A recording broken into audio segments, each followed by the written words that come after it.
বিনা হিসাবে জান্নাতে যেতে চাই, যদি চাই তো দুইটা কর্মসূচি পালন করা লাগবে। এক নাম্বার কর্মসূচি, আল্লাহকে ভয় করো, তাকওয়া অর্জন করো। দ্বিতীয় কর্মসূচি, মুসলমান হইয়া মরো।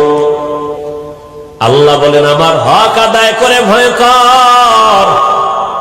সাহাবায়ে কেরাম নবীরে বললেন, ইয়া রাসূলুল্লাহ, আল্লাহ কত বড়? এটা তো বলাই যায় না, কত বড় কত বড়। কয় তুমি প্রশংসা করো, বড় বড় বড় বড় বড়।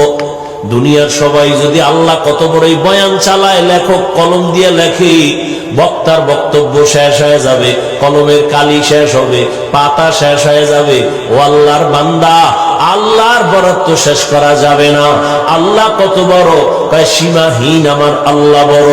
এক কথায় জানাই দিলাম, আল্লাহু আকবার। আল্লাহ সবার থেকে, আল্লাহ সবার থেকে বড়।